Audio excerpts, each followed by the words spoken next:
Hey, man, welcome back to Shags Reacts and our first installment of Saturday Science. Today we're going to have Brian Cox debates if aliens have visited Earth. And I'm going to jump right off with saying I don't think that aliens from like a different galaxy, unless they have found a way to bend the fabric of space to collapse the distance, you know what I'm saying? But let's see what Brian has to say, man. So here we go. If a big UFO came now, we walk outside and over Westminster, there's a spaceship hovering. I wouldn't be in the least bit surprised. I mean, there are deep questions. You know, are we alone in the universe? I mean, probably not. You'd guess there are two trillion galaxies in the observable universe, right? So you would expect not. What have you made of all the recent headlines about, someone in the States saying he's seen evidence of alien life forms on Earth, something that was collected from the bottom of the sea, those tiny ball bearings, and they say, this has been formed by a life form outside our galaxy. It's a theory, that, isn't it? I mean, so there's a theory there. And so you can get the little things, and we will analyse them and have a look. I mean, I wouldn't. It's funny because you mentioned social media. I think occasionally on social media, I'll quite often I'll tweet something, and there'll be quite a few people who disagree reasonably strongly with what I said. And one of them is the UFO thing. There are people who really believe that there are UFOs visiting the Earth. And I always say that, I haven't seen any evidence of that I think is strong evidence. It's a huge claim that there are other civilizations out there that are visiting us. Okay, now, I have seen some shit going on in the sky that don't make sense. Like fucking a light that just goes boom, fucking super fast. Looks like a shooting star. Then bam, stop, hang a left, gone. You know what I mean? And I mean, I've seen that several times. It's like it happens so fucking fast. It's like, did I see that? Did I really just see that? You know what I mean? So, do I think they're like coming here and abducting us and doing experiments? Fuck no. But maybe we're like a waypoint. You know what I mean? Like a not a matrix, man. What's that fucking like a portal? There you go. That's the word I'm looking for. Maybe we're just a portal junction. You know what I mean? There's something about the magnetic field of our planet and all the happy stuff that's going on, and it just happens to be this thing. Who knows, man? Fucking shit's crazy. But here we go. I'm gonna turn these closed captionings off because they're not on point. So here we go. But I wouldn't be surprised in a sense, in a strict sense, that if I said to someone the other day, if a big UFO came now, we walk outside and over Westminster, there's a spaceship hovering. I wouldn't be in the least bit surprised because I know that there are trillions of planets in the Milky Way galaxy alone and hundreds of billions of stars, and there's been a lot of time. And one of the great mysteries actually in physics is why we don't seem to see much out there, anything. We haven't, there's strong evidence of nothing out there at all at the moment. We have no strong evidence of any life beyond Earth. Right. But if the light we're seeing like from Andromeda galaxy is 2 million light years away, well, that's 2 million years, right? It's been 2 million years. In 2 million years, they could be doing something else, and we're just not seeing it yet. You know what I'm saying? I mean, I don't believe that there's going to be a warp drive or people are actually going to be able to go at the fucking speed of light like Star Trek or Star Wars or any of that kind of stuff. I think that's kind of fantasy, which I fucking love it all. But I do think that we will figure out a way to use wormholes, man. You know what I mean? Be able to bend the fabric of space to fucking make it just, next door instead of over there. I don't know, man. Here we go. Back it up a little bit. Out there at all at the moment. We have no strong evidence of any life beyond Earth. And that's a puzzle and a paradox. So it's about, with those claims, you don't rule them out. If someone says, well, I found this thing at the bottom of the sea and I think it's really weird, then the correct thing to do is go, okay, we'll put it in a lab and get an electron microscope and prod it around and find out just how weird it is. And nature, Feynman again said, the thing to remember is nature does not care at all what you think. Nature just doesn't. It doesn't matter who you are or how famous you are, how many letters you've got before or after your name, whatever. It doesn't matter. Nature just is. So if indeed an alien spacecraft crashed into wherever it was that they found these things 1 billion years ago and left all the fragments there and we've dug them up, then that's interesting, isn't it?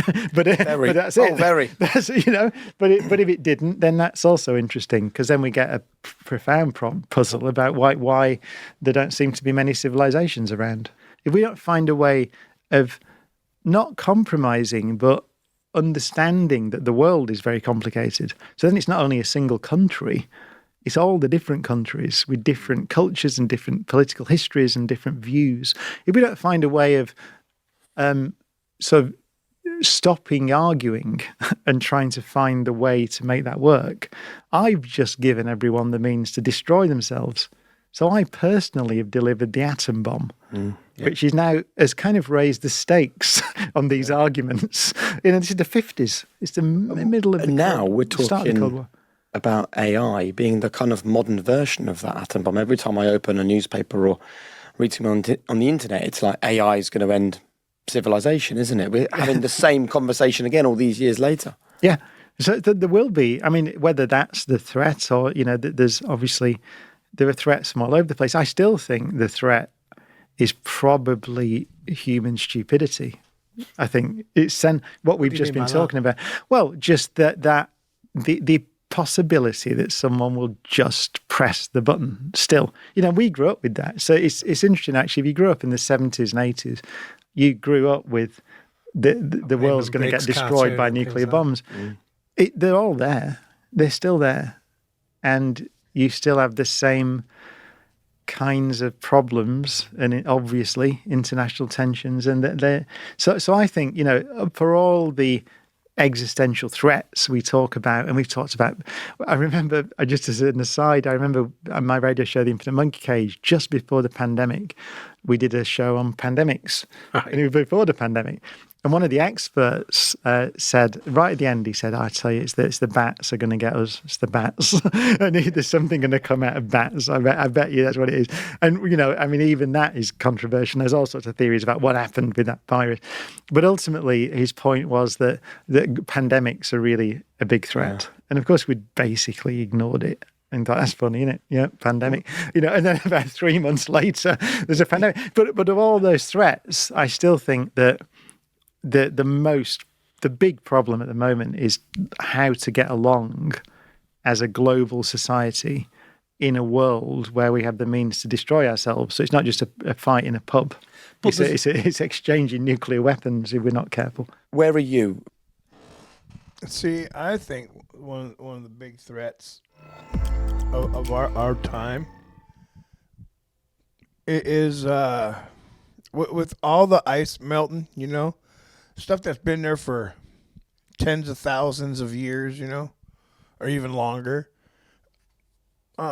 What's frozen in that shit? You know what I'm saying? Like, I was reading something that they found a worm and they de-thawed it and it came back to life. And it's like, what kind of disease or pandemic type shit like that? The thing we just went through, the whole thing. You know what I mean? I think that's a big threat, and I do think that we all just need to, just relax, man. Stop hating on each other. Just fuck, man. Let's just fucking. We're all here. You know what I mean? It's not like any of us are getting out of here alive. You know what I mean? I'm not trying to be an ass. It's real, man. You know what I mean? In a pub. It's exchanging nuclear weapons if we're not careful. Where are you regarding our future? Are you optimistic? Yes. We seem to have avoided we've avoided destroying ourselves so far. So I think, I'm worried about it because I'm worried that it seems to me that political debate has become extremely polarized in a way that really matters, particularly in the United States, actually, where it's very important that country stays stable. And so I'm worried about that. And you see it here to an extent. And so although actually we seem to be handling it quite well in this country. I mean, we don't usually give credit to our political system, but it seems to be dealing with quite an upheaval, particularly starting with the Brexit referendum and those things. It seems to be dealing with it. So I'm worried. And one of the reasons I'm worried, actually, I was asked to give a talk at the COP Climate Summit in Glasgow, just by video, 1 minute. And it was a little project. And they said, if you could say anything to the world leaders there, what would you say? And I said, just very simply, that given what I know, and given a lot of people I've spoken to, it's possible that we're the only civilization in the Milky Way galaxy at the moment. Right? It's worth considering that might be the case. And there are reasons we can go into about why that may be the case, but it's possible. So if it's true, imagine it's true, I think that if we're talking about the meaning of it all, as we talked about earlier, what does it mean to be a human in this universe? Well, meaning is a property of intelligence, I think. So clearly the universe means something to us. So meaning exists here.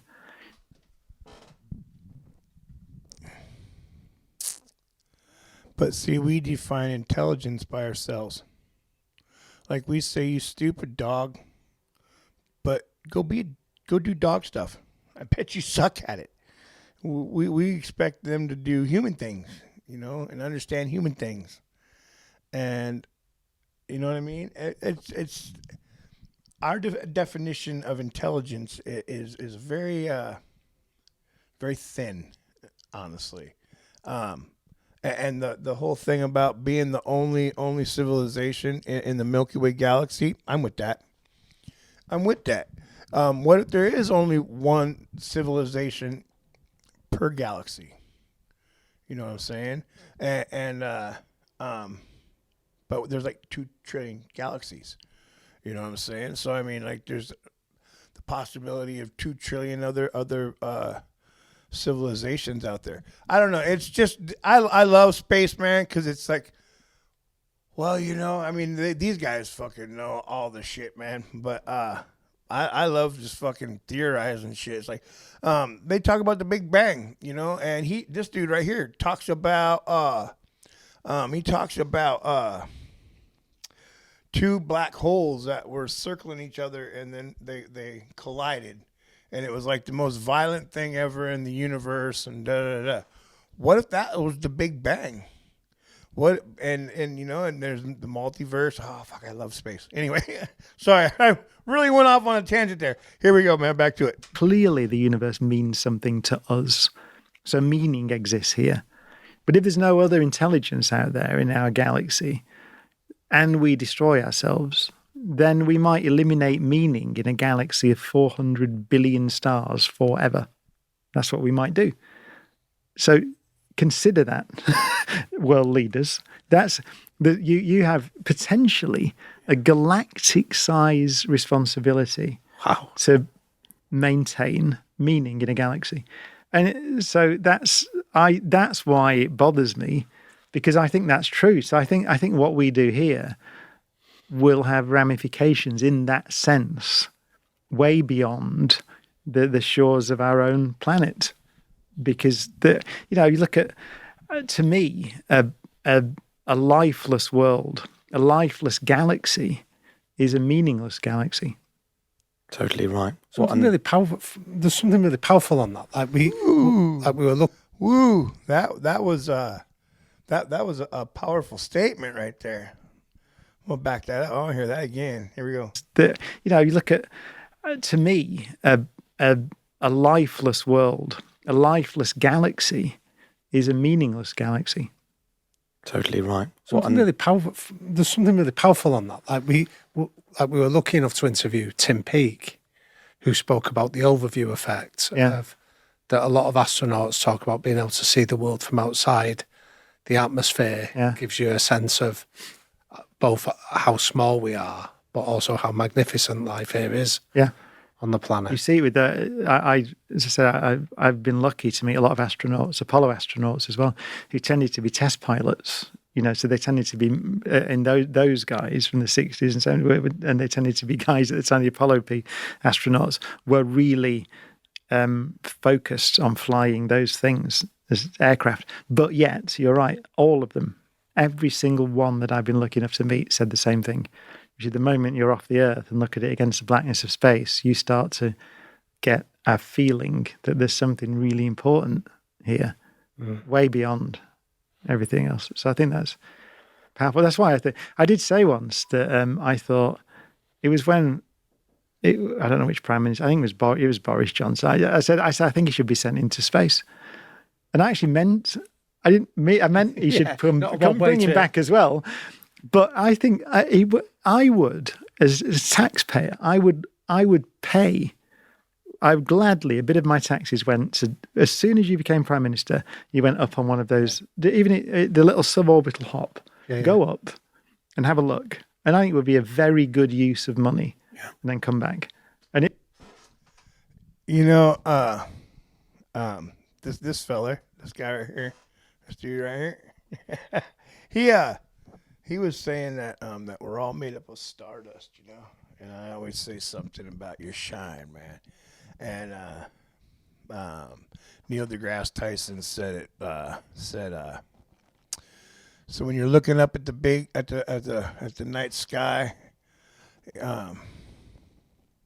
just know that you're part of that. You know what I mean?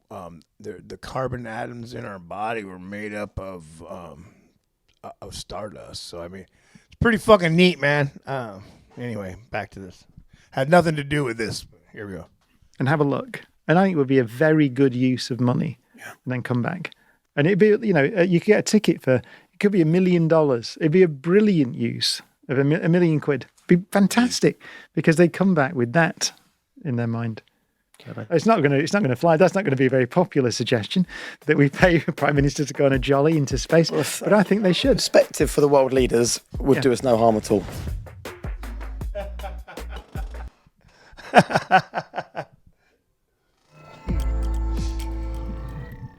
Pray for him to go on a jolly. That's fucking hilarious, man. Fucking, if you had the chance to go into outer space, would you? Man, that would be a fucking wild, amazing adventure. But it would also just be so freaking terrifying. Because what if something happened and you just float off? You know what I'm saying? That would freak me out. That would be my whole thought the whole time. Fuck, we're going to get up there. Fucking something's going to happen and we're going to fucking float the fuck off. Man, space is wild. Fucking, and yeah, that shit's crazy, dude. I fully dig space, man. And Brian Cox is I like listening to him because he's like Neil deGrasse Tyson breaks shit down for the layman, and he does it in a funny way. And Brian Cox is kind of funny in his own way, very dry humor type. But he's just so, look, this is just how it is, man. And it's like, fucking, I love that, man. But anyway, fuck yeah. I'll put all the stuff for this video down below, man. And I hope you guys have fun with me, and I look forward to the comments in this one, man, because I love space, man. I love to talk about it, man. I know nothing about it other than the little bits that I watch like this. You know what I'm saying? So, if you guys know shit, man, hey, clue me up, man. You know what I'm saying? But until the next time, man, I fucking love you guys, man. And I'll see you on the next one. Much love. Whoop whoop.